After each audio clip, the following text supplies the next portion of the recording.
বিশ্বের বুক থেকে কি আরও একটি বড় যুদ্ধের কালমে কেটে গেল? যে কোনো মুহূর্তে আমেরিকার ইরানের মধ্যে যে পরমাণু যুদ্ধ শুরু হওয়ার আশঙ্কা ছিল তা কি সত্যিই শেষ হতে চলেছে?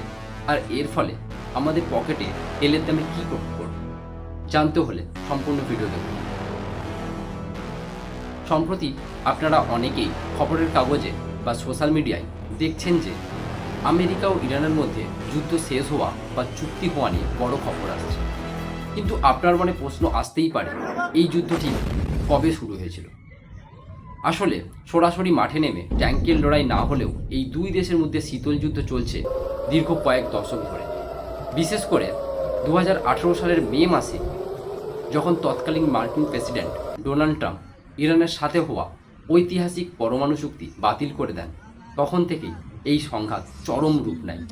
এরপর 2020 সালের শুরুতেই মার্কিন ড্রোন হামলায় ইরানের জেনারেল কাসেম সোলেমানের মৃত্যুর পর এই উত্তেজনা যুদ্ধর মুখোমুখি এসে দাঁড়ায়।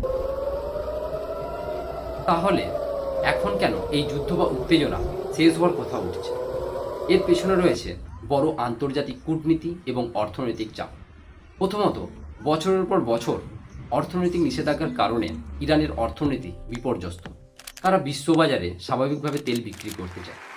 দ্বিতীয়ত, আমেরিকার অভ্যন্তরীণ রাজনীতি এবং বিশ্বব্যাপী শক্তির ভারসাম্য বজায় রাখার জন্য ওয়াশিংটনও চাইছে ইরানের সাথে এই দীর্ঘমেয়াদী অশান্তি মিটিয়ে ফেলতে।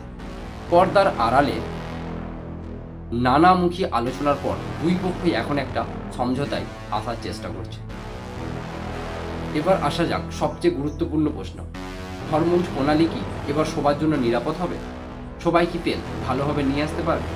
হরমুজ প্রণালী হলো বিশ্বের সবচেয়ে গুরুত্বপূর্ণ তেলের রাস্তা। পৃথিবীর মোট তেলের প্রায় 20% এই সরু পথটি দিয়ে যাতায়াত করে। ইরান এবং আমেরিকার মধ্যে যখনই ঝামেলা হতো, ইরান এই প্রণালী বন্ধ করে দেওয়া বা বাণিজ্যিক জাহাজে হামলা করার হুমকি।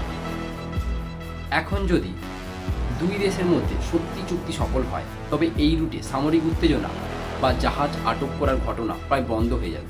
ফলে আন্তর্জাতিক জাহাজগুলো কোনো ভয় ছাড়াই অনেক কম খরচে এবং নিরাপদে তেল পরিবহন করতে পারবে। তবে মনে রাখতে হবে, আন্তর্জাতিক রাজনীতিতে কোনো কিছুই রাতারাতি স্থায়ী হয় না। চুক্তি হলেও আগামী দিনে দুই দেশ কতটা নিয়ম মেনে চলে সেটাই দেখা। নমস্কার।